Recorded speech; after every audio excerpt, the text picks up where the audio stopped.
Hello, I'm Ray Fronhofer, the managing partner at PPC Group. Our mission is to help aspiring, new, and accidental project managers achieve career success through books, training, speaking, and consulting. Today, I'm asking the question, is it time for a major change to the PMP certification? While still often considered the gold standard of project management certifications, it may be losing its value over time.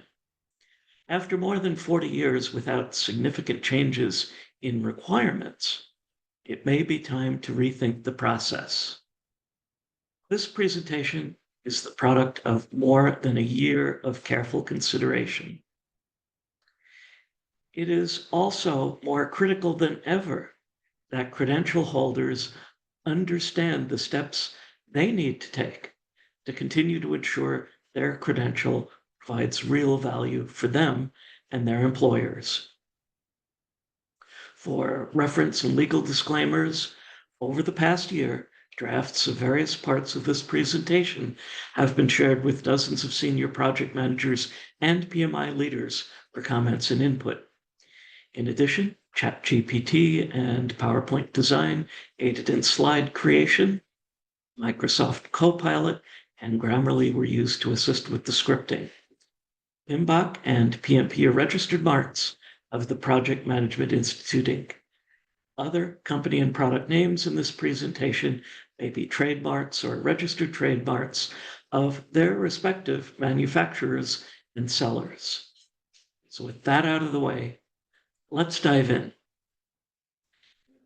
Alvin Toffler said, the illiterate of the 21st century will not be those who cannot read and write, but those who cannot learn, unlearn, and relearn.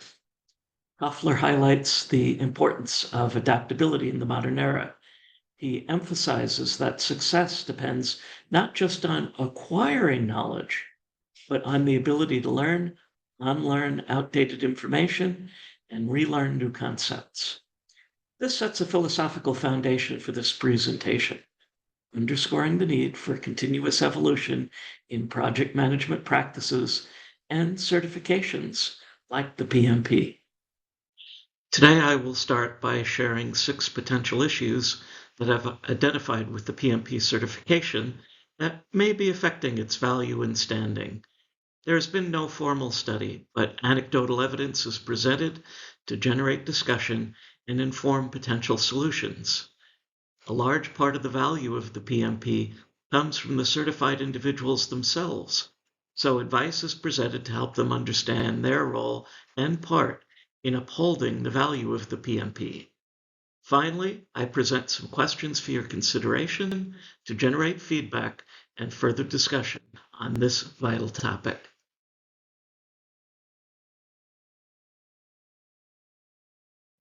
In his book, Critical Path, Buckminster Fuller suggested that knowledge was doubling every year by 1982. Regardless of whether you believe human knowledge grows linearly, exponentially, or by some other factor, it's clear that the acceleration of human knowledge is present. Recent counts of papers and Wikipedia articles, for example, by some sources have confirmed the exponential growth. The timeline on the right is from Robert Vogel's book, The Escape from Hunger and Premature Death, 1700 to 2100, Europe, America, and the Third World, highlighting both the population and technological changes of the 20th century. It's an obvious visualization of how our knowledge has expanded. Maurizio Aminato of Alma Consult in Milan, Italy, modified it. This may seem tangential, but you will shortly see that the growth of human knowledge has an impact on today's learning. This exponential growth presents a challenge for project management professionals to keep up to date with ever-evolving practices and standards. Similar to human knowledge, project management knowledge has been growing as evidenced by the evolution of project management standards. The PMBOK Guide started as a white paper report by a PMI committee in 1983 with under 100 pages of information. The first edition was published as an ANSI standard in 1996. To maintain ANSI status, the PMBOK must be updated every 4 to 5 years.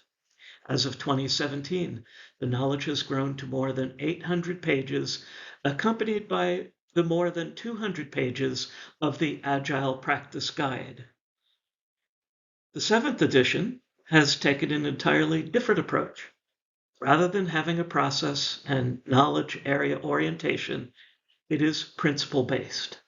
Although the 7th edition is approximately 200 pages, it does not invalidate the previous edition and will be supplemented by PMI's new Standards Plus product.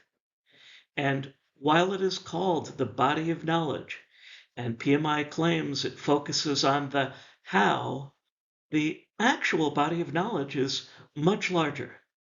The 3 books, for example, below are in comparison to the pages devoted to the area in the 6th edition PMBOK Guide.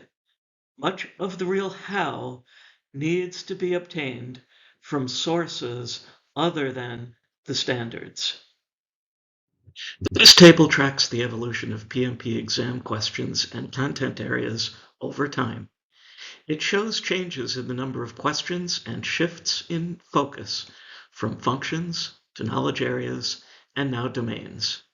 Notably, the current exam has fewer questions but covers 3 broad domains with a heavy emphasis on 2 of them, people and process.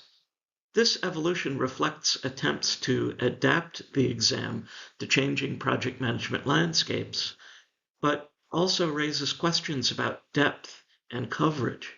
How do you effectively test 5 to 10 times the knowledge with fewer questions?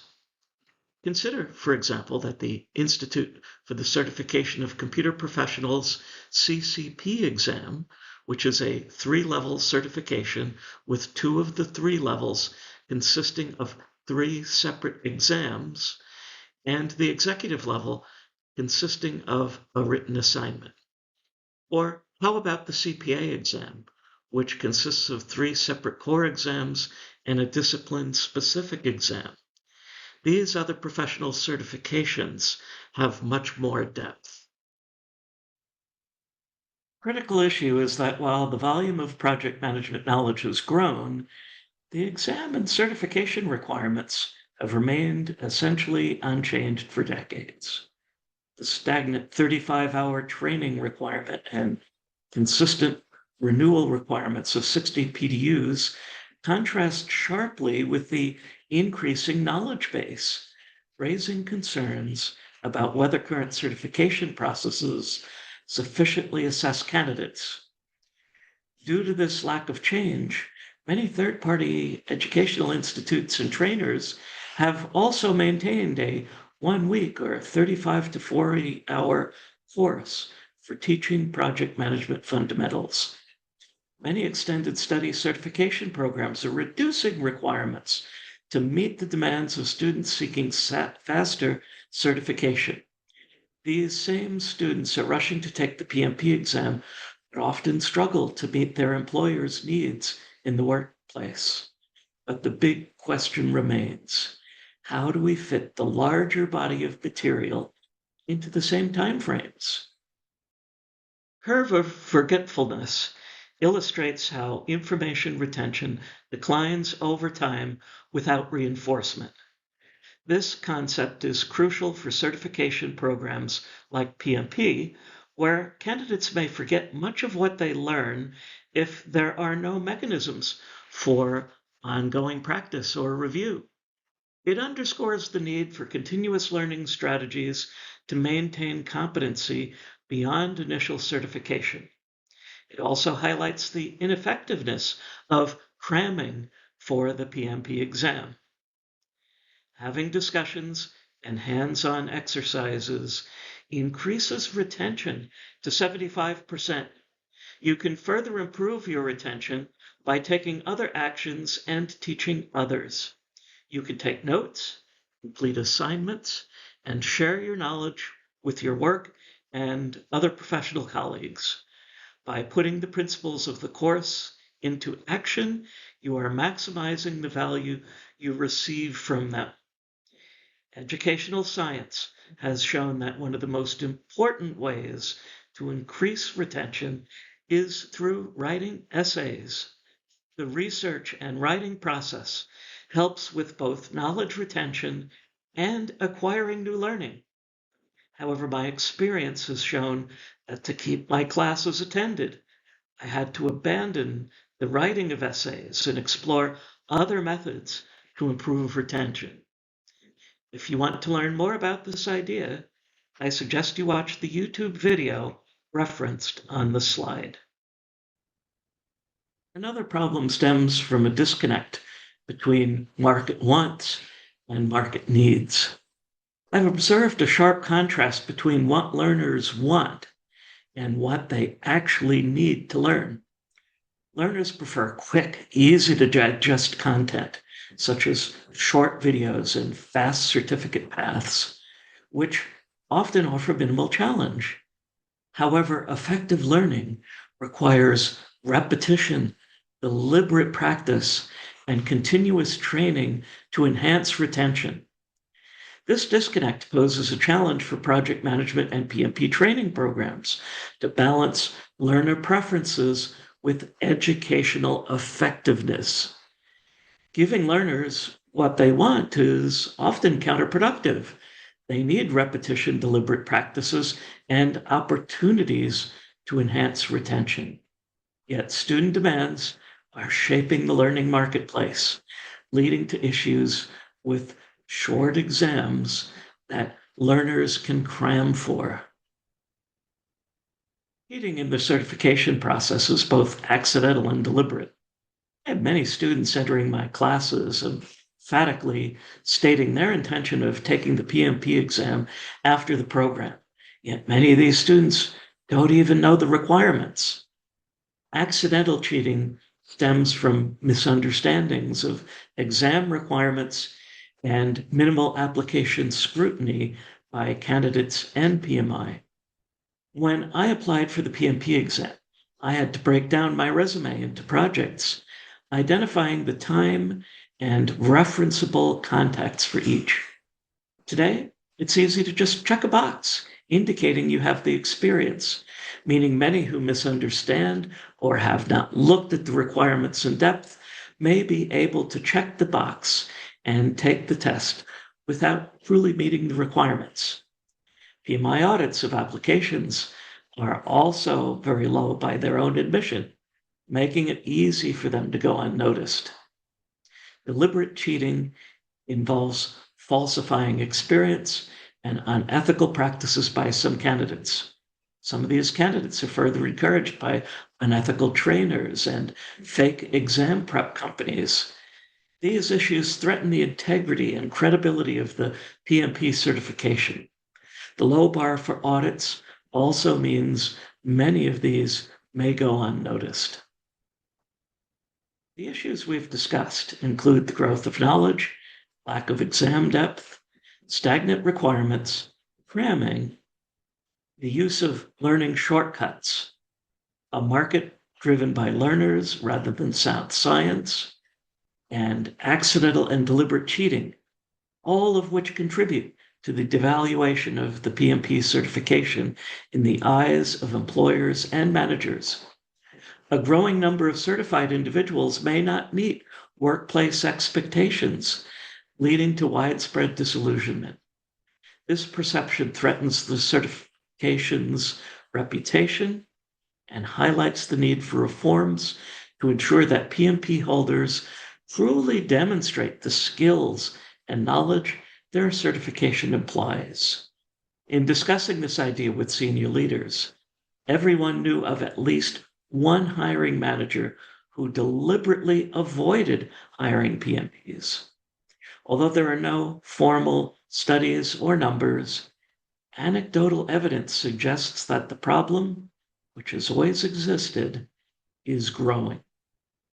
To summarize, the key issues are rapid knowledge growth outpacing exam and requirement updates, stagnant certification requirements, high information loss, learner training method mismatches, and cheating risks, all of which contribute to certification devaluation. This underscores the urgency to begin considerations of reforms in the PMP certification process to continue to maintain its relevance and value. Now, with this in mind, let's explore some possible solutions.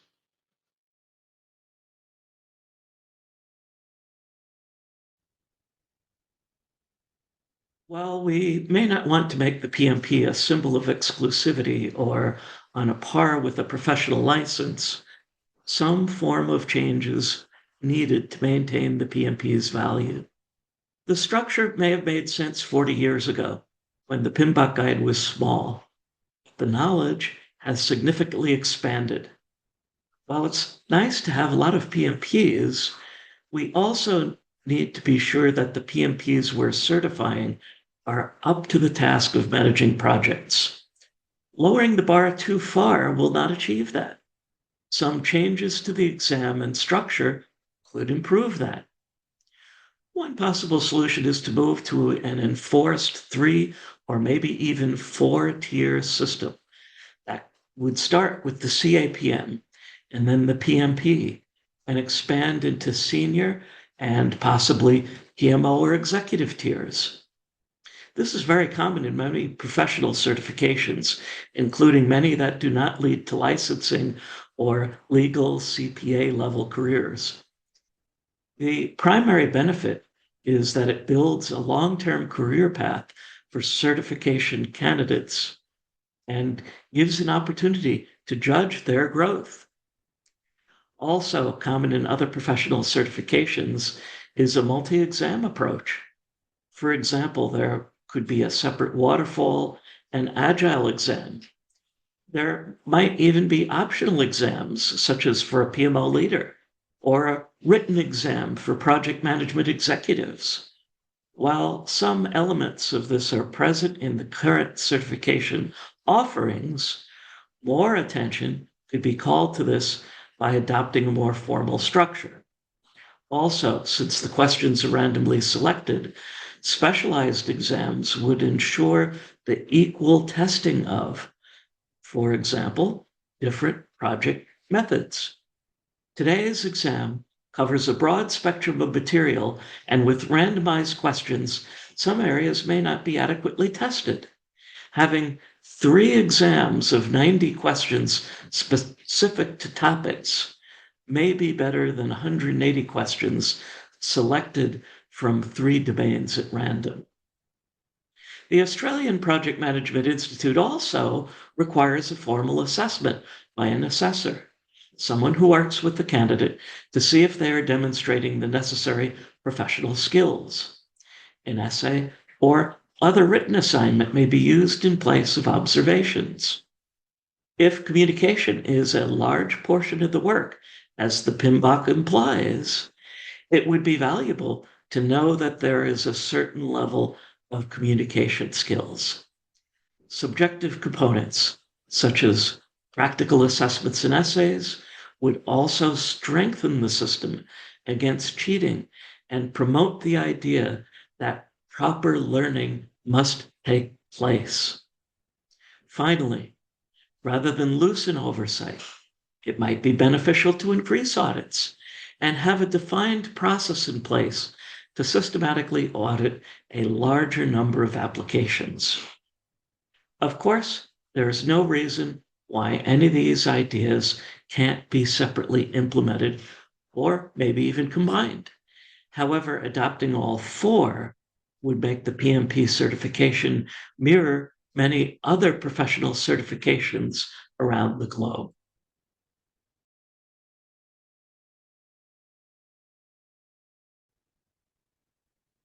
Let's address what PMP candidates need to know. Today, I'd like to help you consider how important it is to treat your career as a journey and not a destination. Whether you're an aspiring new or accidental project manager, just feeling stuck in your career, changing your mindset would be highly beneficial. I teach several project management classes, and I frequently observe that learners are looking for a destination rather than a journey. They're striving very hard to reach a singular goal by the shortest path possible, such as getting PMP certified or getting some other form of educational certification in project management or transitioning to agile roles without considering a crucial question: then what? Take a step back, consider the bigger picture, see if your current focus is helping or hindering your progress. Project management encompasses a growing range of technical and soft skills. To advance your career, you will need to adopt a mindset of continuous learning. Getting that certification before you're adequately prepared is a recipe for ending your career. The PMP certification will increase employer expectations for your performance. Ensure that you can support your exam demonstrated knowledge with real life actions. This will get you on the path to career success, and your management will continue to value the certification. Should be aware that many classes and programs offered are designed to make money from you. Be sure your money is well spent. You will learn little from watching a series of 10-minute videos. They can be helpful as supplemental material, but they shouldn't be your primary source of knowledge. You need hands-on, deliberate, and repeated practice.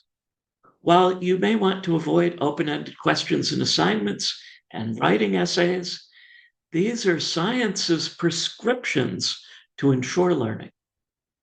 Whatever you know, take back to work, put into practice, and maybe even teach others when possible. Now, for a better way to spend your PMP exam prep dollars, consider checking out the Reddit group r/PMP. In this group, Redditors post mainly about their PMP successes, and 3 to 4 different study materials appear very consistently. It's also unfortunate to note that the PMBOK guide never makes the list. I'm not sure if the PMBOK guide is no longer relevant to the exam, or the exam is no longer testing to the standard, but the gap is a little concerning. You should at least familiarize yourself with the document, as it contains many valuable knowledge nuggets. If you're considering a PMP exam prep class, those offered by local PMI chapters are often less expensive and higher quality than you'll find elsewhere. They also usually have the benefit of providing exposure to multiple instructors rather than learning from one individual. To always ensure you're on the right track, be sure to discuss your career goals with your manager or a mentor at least once a year. Be open to learning about and acting on the knowledge and skills you need to acquire. Finally, before taking the certification, be aware that requirements and content can change. As you begin preparation, visit the PMI website to download the latest guide to exam content and certification requirements. In following this advice, you will help maintain the value of your certification, whether or not the process changes.